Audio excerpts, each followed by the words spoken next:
आज तुमने जो जो लोग कराओके पर गाते हैं, मैं ये कहता हूँ कि हर घर में कैरियोके का सिंग एक पैशन हो गया। जिसको देखो मशीन लाएंगे और चलाएंगे, गाना भी गाएंगे और बेशक होना भी चाहिए। सबको अधिकार है, सबको हक है कि वो गाए।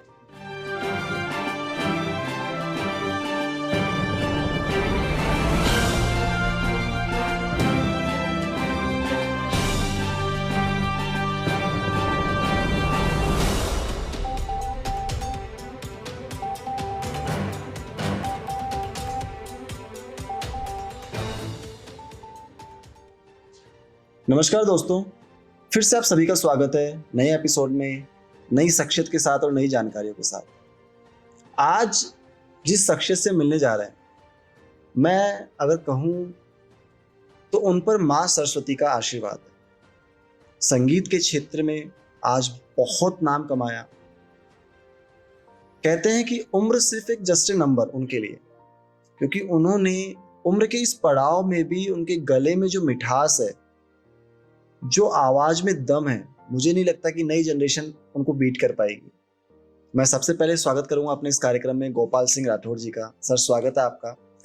और एक्चुअल में हमें बहुत खुशी होती है जब किसी संगीत के क्षेत्र की शख्सियत से हम मिलते हैं, बिकॉज संगीत ही एक ऐसा है जो हमारी आत्मा को सुकून देता है, हमारे जीवन में मौजूद तनाव को काफी हद तक हटा देता है, खत्म कर देता है।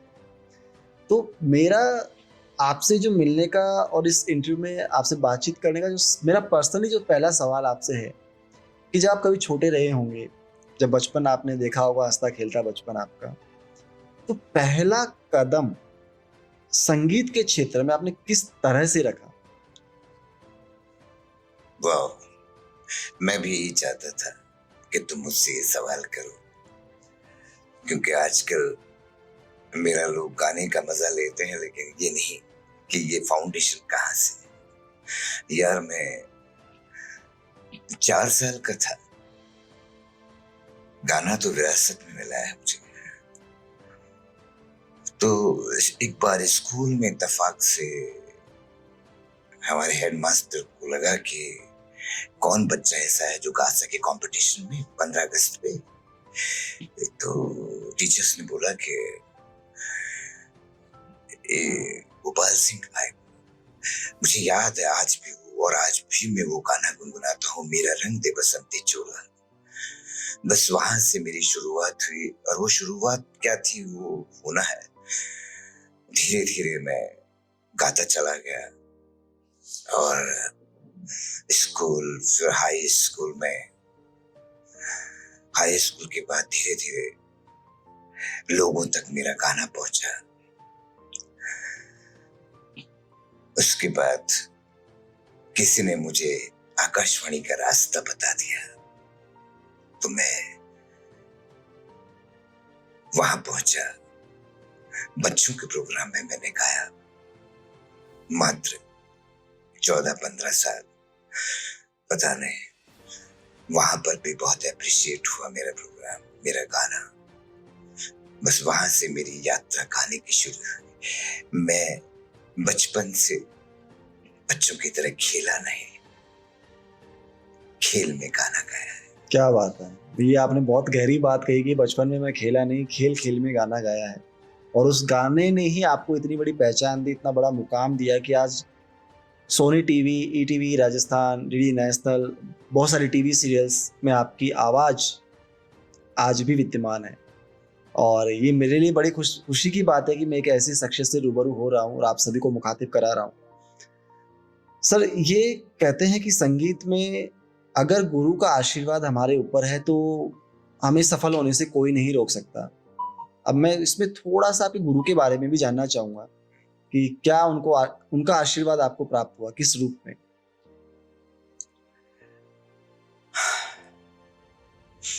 देखिए, बहुत उम्दा बात है जो हर एक जान नहीं सकता। सबसे पहला गुरु तो मेरी माँ है, जो बहुत अच्छा गाती थी, हेरिडिटरी। तब खून में गाना है। तो अपने आप ही नेचुरली मैं गाता चला गया, रेडियो पर गाया, फिर बी क्लास पहुंचा, फिर बी हाई पहुंचा, म्यूजिक कंपोजर, मतलब गाते चला गया माँ के आशीर्वाद से। उन बीच में मुझे बहुत बड़े बड़े उस्तादों के साथ गाने का भी मौका मिला, और उसमें पंडित जसराज जी, भीमसेन जोशी, गुलाम अली, मेहंदी हसन खान साहब, उनके साथ बैठने का मौका मिला। और सबसे ज्यादा बात, मेरे गुरु श्री हिदायत खान साहब, जो आकाशवाणी जयपुर पे तबला नवाज थे, फिर बंबई में चले गए, और उनसे मैंने तबला भी सीखा। अब मैं आपको बताता हूँ कि मेरे गाने का सफर तबले से शुरू हुआ। अच्छा। गाना तो गा ही रहा था, लेकिन तबले का, क्योंकि वो फनकार गाने में सक्षम मेरे ख्याल में तभी हो सकता है जब उसको लय का था बोध हो। लय, लय, सुर और लय, ये दो ही तो संगीत में है। आप बहुत अच्छा गाते हैं, लय में नहीं गाते। लय में गाते भी तो इतनी उम्दा लय नहीं है आपकी कि आप 6 को 4.5 कर दे, 4.5 को 8 कर दे। वो लय जो है, तो तबला सीखा मैंने हिदायत खान साहब से। ज्यादा नहीं सीख पाया, लेकिन मैंने आपको भेजा जयपुर दूरदर्शन से। जब दूरदर्शन खुला, जयपुर दूरदर्शन, तो इत्तेफाक की बात है, भाग्य की बात है कि वहां के डायरेक्टर ने कहा कि यार कोई ऐसा तबला वादक हो, यंगस्टर, 25-30 साल का। तो वहां पर मेरा इंटरव्यू हुआ, जो मैंने आपको शेयर किया है। और उस जमाने में मैंने तबला सोलो बजाया, सोलो, जो आजकल आप देखते हैं जाकिर भाई को सुनते हैं, अल्लाह रखा साहब को सुनते हैं, हमारे निसार साहब को सुनते हैं, हिदायत खान साहब को सुनते हैं बहुत। तो उनसे मेरे को ये प्रेरणा मिली। फिर तबला मैंने बहुत मेहनत की, और गाना साथ में चला गया, तो एक लय और सुर का समावेश होता रहा। इधर आकाशवाणी पर म्यूजिक कंपोजर, बिहाई फोक, बिहाई भजन, बिहाई गजल, गीत भजन।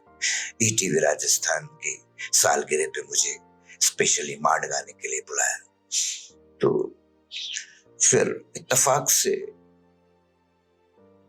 सीरियल वार परिवार में सोनी टीवी पर,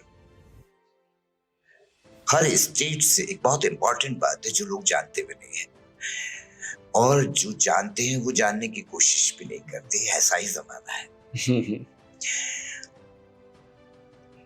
तो वार परिवार एक सीरियल आता था जिसमें उर्मिला मातोंडकर एंकरिंग पर थी, और जी टीवी पे और सोनी टीवी पे।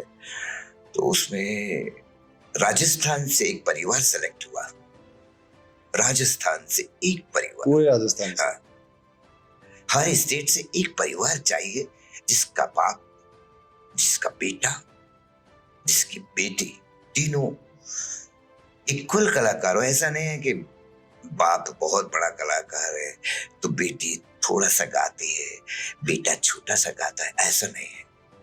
अगर आप हमारे बेटे को सुनेंगे तो कहेंगे कि आपने अपने बेटे से गाना सीखा है क्या।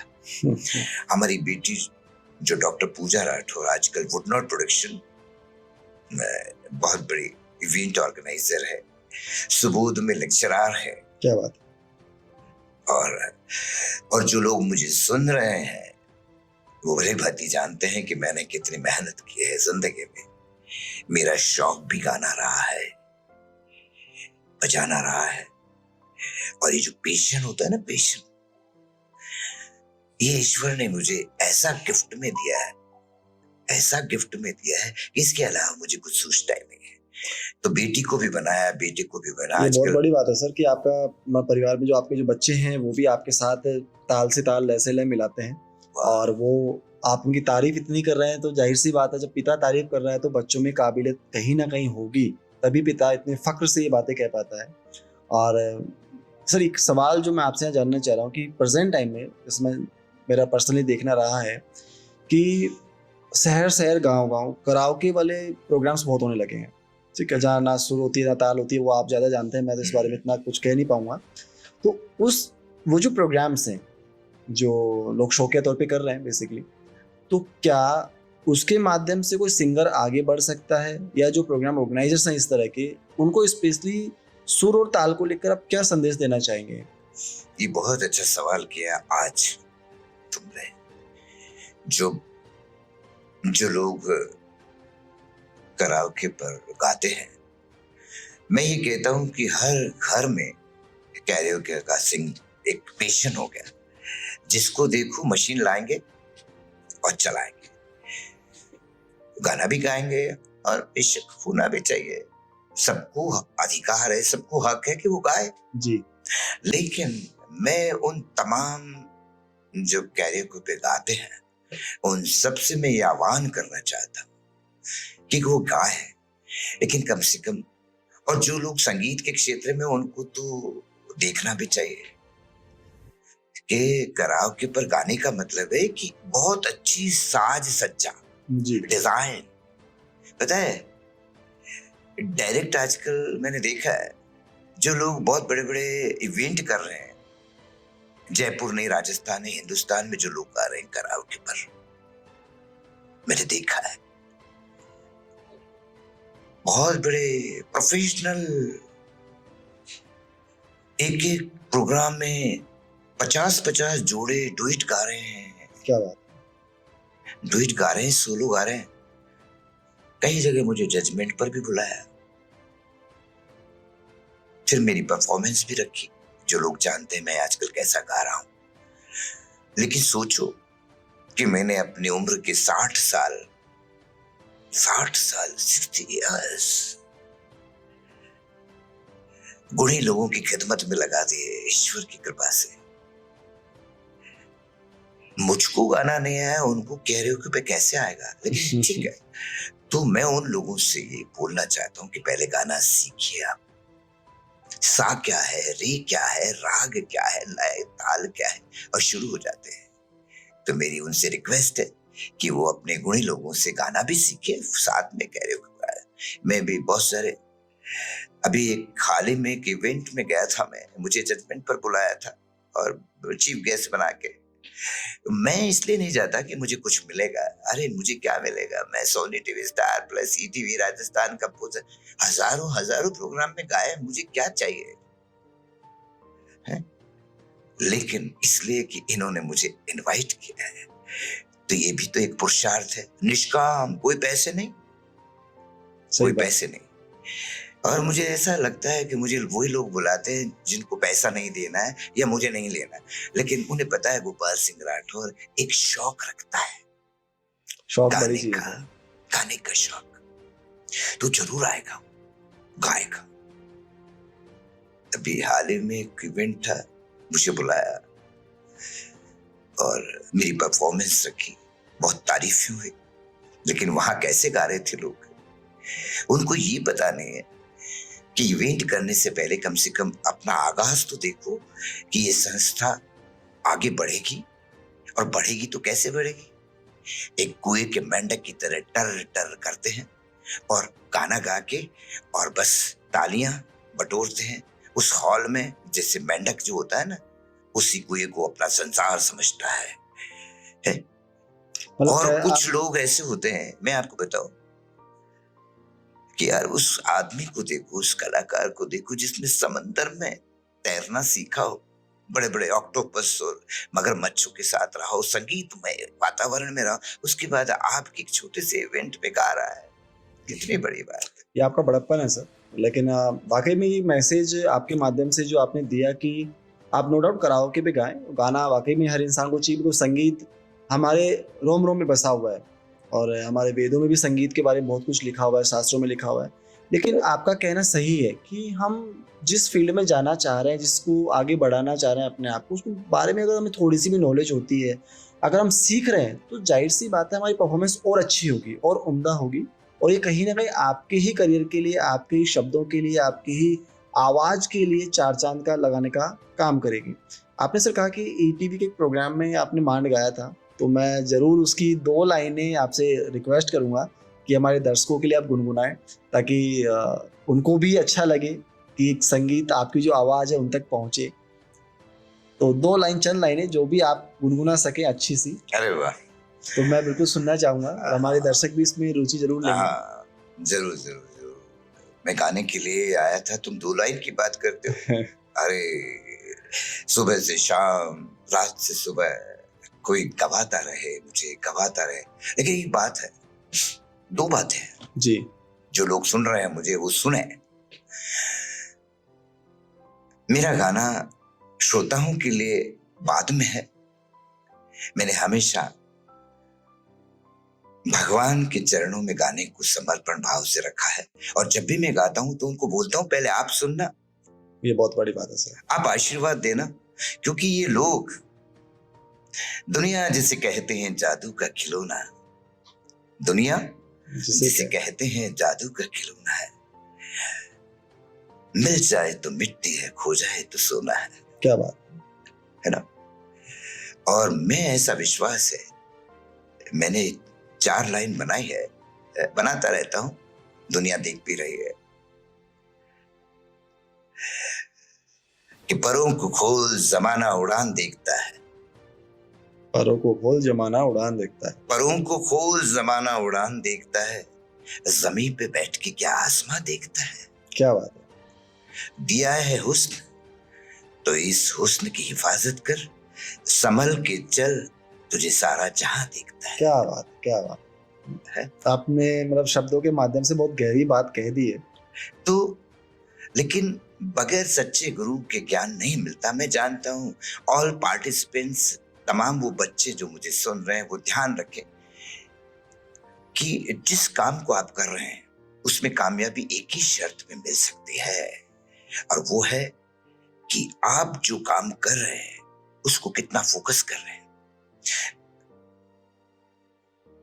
मैं खड्डा खोद रहा हूं, किसी ने आके मुझसे कहा गाना सीखना है, गाना सीखना है।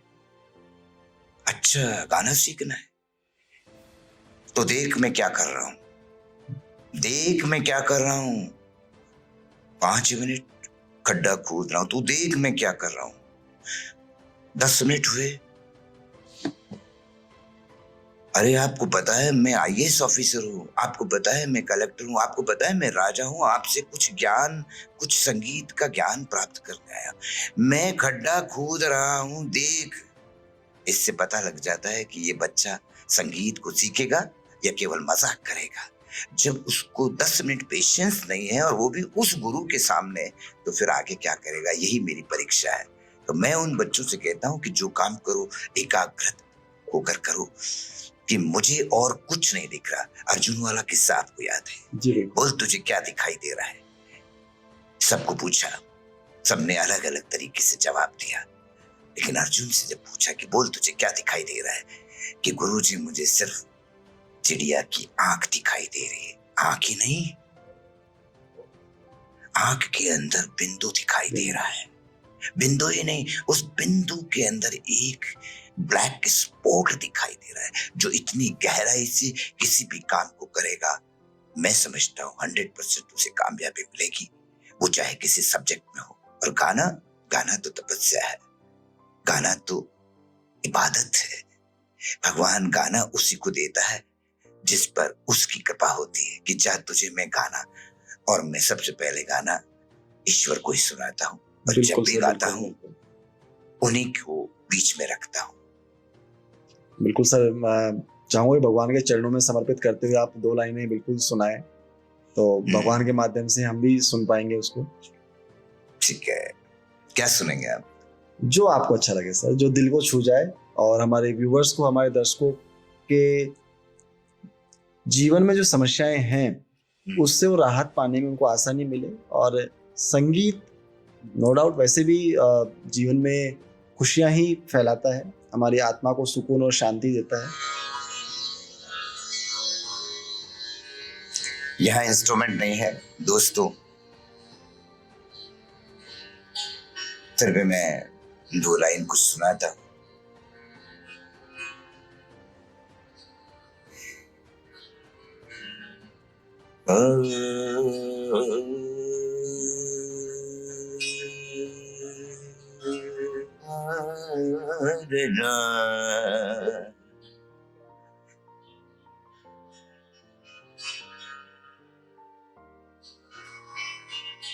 गाने तो बहुत सारे हैं, लेकिन दोस्तों को बहुत एक आजकल बड़ा उम्दा गाना है, बहुत अच्छा है, राग भीम पलासी। आपको भी अच्छा लगेगा। 2 लाइन की बात है, फिर कभी गाने के लिए बुलाना यार, बिल्कुल सर, फिर बिल्कुल गाएंगे। बिल्कुल। मा मा पा ग मा गा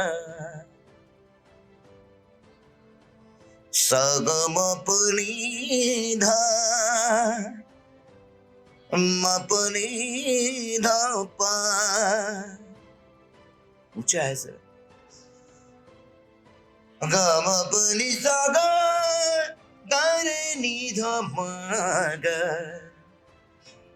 ग म प सा नि ध प। तुम मिले दिल खिले और जीने को क्या चाहिए। हाँ तुम मिले दिल खिले और जीने को क्या चाहिए। ना हो तू उदास तेरे पास पास मैं रहूंगा जिंदगी भर। ना हो तू उदास तेरे पास पास मैं रहूंगा जिंदगी भर।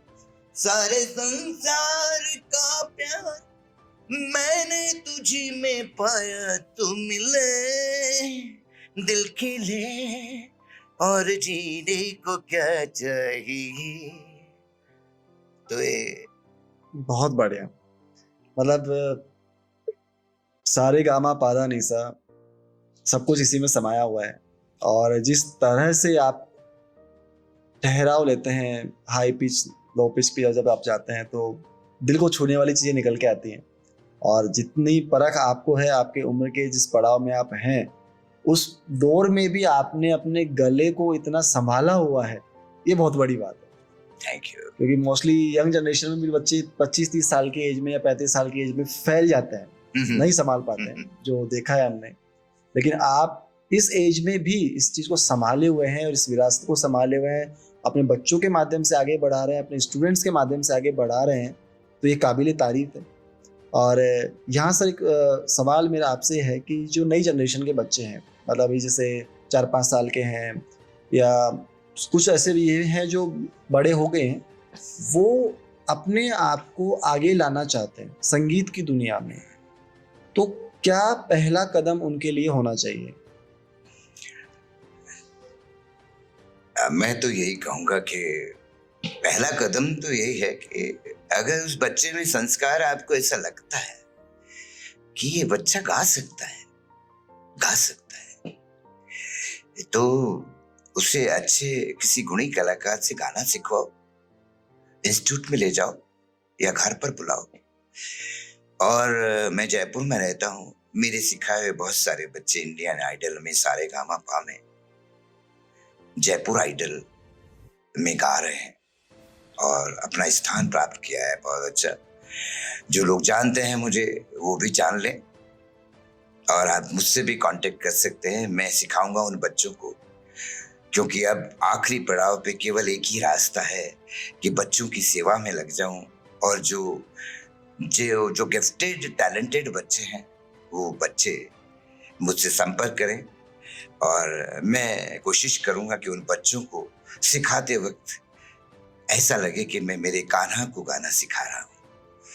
और यही मेरी दुआ है, यही मेरा आशीर्वाद है। भेजिएगा आप wood not production, doctor Pooja Rathore, airport के सामने, 9829132985 नंबर है मेरा। आप जरूर कांटेक्ट कीजिए, आपका बच्चा जरूर कामयाब होगा। ये बहुत अच्छी बात आपने बताई हमारे व्यूअर्स के लिए कि डेफिनेटली अगर आपको लगता है कि संगीत के क्षेत्र में हमें आगे बढ़ना है, या अगर हमें कराओके पे हम गा रहे हैं तो अपनी आवाज़ में सुधार लाना है और लय और ताल को समझना है, तो सर के द्वारा बताए हुए एड्रेस पे आप जरूर कांटेक्ट करें। जो नंबर सर ने अभी बताया उस पर आप जरूर कांटेक्ट करें और अपने जीवन में संगीत की बहार का स्वागत करें। सर यहाँ आपको जैसे बात हो रही है संगीत की, और जीवन आपने इतना बिताया, समय इतना बिताया इस क्षेत्र के अंदर, तो मैं एक ऐसा वाकया जरूर आपसे जानना चाहूँगा कि कभी ऐसा कुछ काम, ऐसा कोई वाकया आपके साथ घटित हुआ जो आपके लिए रोमांच से भरा हुआ है और आपके दिलो दिमाग को छा गया हो कि ये तो जिंदगी में कुछ भी हो जाए मैं इसको भूल नहीं सकता? अरे संगीतकार, कलाकारों के जीवन में ये हादसे होते ही रहते हैं। और ये चैलेंज था। मैं मेरी बेटी को सारेगामापा में लेके गया था। मैं आज से तकरीबन 20 साल पहले। जी। अब जब नेक्स्ट इंटरव्यू में डॉक्टर पूजा राठौर को, माही राठौर बॉम्बे है, जब आप बुलाएंगे तो आपको पता लगेगा। तो वहां क्या हुआ, एक बेंगलोर से एक लड़की आई थी जिसको सारेगामापा में गजेंद्र ने, जो जी टीवी पे डायरेक्टर थे गजेंद्र सिंह, आप भी जानते होंगे, उन्होंने कहा कि तुम्हारी लड़की, उस लड़की में थोड़ा रियाज करो, प्रैक्टिस करो। तो यार मेरे को बड़ा अजीब सा लगा। उस लड़की ने बहुत अच्छा गाया था। भैया ना धरो बलवा ना करो मुसिरा, भैया ना धरो बलवा। फिर भी यार अच्छा गाया तुमने। तो मैंने उस लड़की को बोला कि तुम 1 घंटा, बाहर बीच था बॉम्बे में, तो बीच पर उसको, पूजा को, सबको ले गया और उस लड़की को कहा तो 1 घंटा मेरे साथ गाना सीख ले और फिर सुनाना। तो मैंने राग भूपाली पे, उस वक्त क्या था कि नोटेशन, अगर कोई लड़का गा रहा है तो वो ज्यादा इम्पोर्टेंट। आजकल नोटेशन के बगैर आप सुर में गाते हो, ताल में गाते हो तो बहुत अच्छा है। तो उसको मैंने एक सरगम सिखाई। तो सरे गरे गरे सारे ग पद पद प ग पद सरे सरे सद सद पद प गरे सा, राग भूपाली। ओम नमः शिवाय शिवाय, ओम नमः शिवाय, ओम नमः शिवाय। तो गा रही थी। मैंने कहा इस गाने में कुछ हट के, तो क्या था, पद सारे गरे गरे गरे गरे ग सारे गरे गरे गरे गरे गरे साध पग सा, यहां तक ठीक था। साध पग पद सा सा सा सा, ये जो लयकारी थी, साध पग पद सा सा सा सा, साध पग पद सा रे रे रे, साध पग पद सा रे गा रे ग सा रे द सा प द ग प रे ग सा रे द सा। उस लड़की ने गाया तो उसको सेलेक्ट हो गया। तो एक अजीब खुशी मुझे मिली और उसके पेरेंट्स बहुत खुश हुए कि आप कहाँ से मिल गए। तो तुम मिले दिल खिले और जीने को क्या चाहिए, जीने को क्या चाहिए, तुम भी तो मिले हो यार। इतने अच्छे, आप इतने अच्छे कलाकार हैं, एक बहुत बड़ा चैनल संभाल रहे हैं आप, और तुमसे मिलके मैं बहुत इम्प्रेस इसलिए हुआ उस दिन प्रोग्राम में आप गा रहे थे। सर मेरा प्लेजर है कि आपको खुशी हुई। हाँ, अरे तुम इतना अच्छा बोलते हो। और सुनिएगा, अभी मेरा गला ठीक नहीं है, मैं दिन रात इसी में लगा रहता हूँ, लेकिन बंटी मेरे कुछ क्लोजअप दिखाएगा और उसमें आप गाना सुनिएगा कि इंस्ट्रूमेंट और माइक के साथ एक रियाजी आदमी जो गाता है, तो चाहे वो कैरियर हो, है इतने मुश्किल मुश्किल गाने हैं। बिल्कुल सर, गाने तो कहते हैं कि एक साधना है, जितना हम करें जैसे अभी वो उतना कम है। परसों रात को दरबारी में किसी ने बोल दिया राग दरबारी में कुछ ऐसा सुनाओ, अभी कराओके पे दरबारी तो साधनी पमप ग रे सधनी रे सा, अगर मुझसे मोहब्बत है मुझे तुम सनम दे दो, अगर मुझसे मोहब्बत है। तो ये जो गाना राग दरबारी में था, मैंने गाया, तो तुम दिखाना, सुनाना और फरमाया। वाह, मतलब मुझे लगा ही नहीं कि मैं आपका इंटरव्यू ले रहा हूँ। मैं खुद इस तरह से खो चुका था आपकी आवाज में कि मैं भूल गया था अपने आप को। संगीत का जादू वाकई में सिर चढ़ के बोलता है, और जब आप उसकी आत्मा में खो जाते हो तो आपकी स्वयं की आत्मा उसमें एकाकार हो जाती है।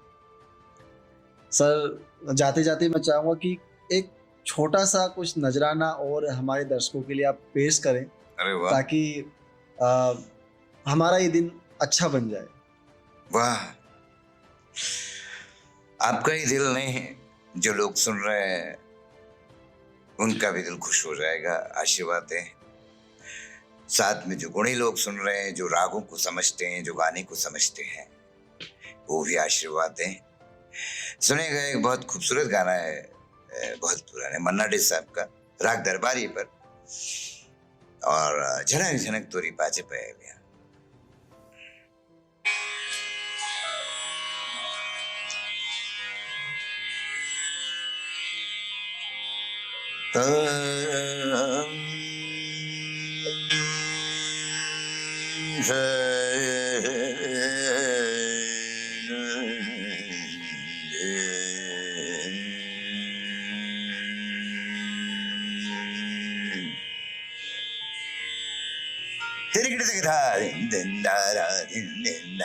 झनक झनक तुरी बाजे पायलिया, झनक झनक तुरी बाजे पायलिया, प्रीत के गीत सुनाए पायलिया, झनक झनक तुरी बाजे पायलिया, झनक झनक तुरी बाजे पायलिया। इंद्रधनुष का लोच कमरिया, मपदा निसारे रे धनी मपद निसारे रे रे रे रे गरे ग सरे नी निसारे धनी स पद निसारे काम रे धनी प। इंद्रधनुष का लोच कमरिया, वृंदावन की जैसे गुजरिया, भाव निरत से कर दे जादू, भाव निरत से कर दे जादू, आग में आग लगाए पायलिया, झनक झनक तोरी, झनक झनक तोरी बाजे पायलिया, प्रीत के गीत सुनाए पायलिया, झनक झनक झनक झनक झनक झनक झनक तोरी बाजे पायलिया।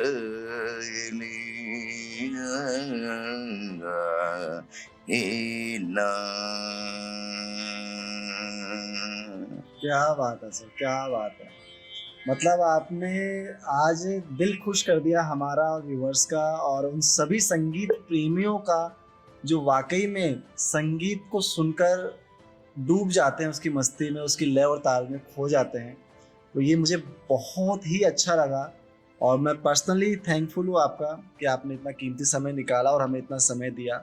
और मैं वाकई में दिल से शुक्रिया करूंगा आपका कि आप इतना समय निकाल कर इस कार्यक्रम में आए और इस कार्यक्रम की शोभा बढ़ाई और हमारे दर्शकों तक संगीत की आत्मा को पहुंचाया। फिर मिलेंगे नए एपिसोड में, नई शख्सियत के साथ, नई जानकारियों के साथ। दिल की बात आपसे सब तक।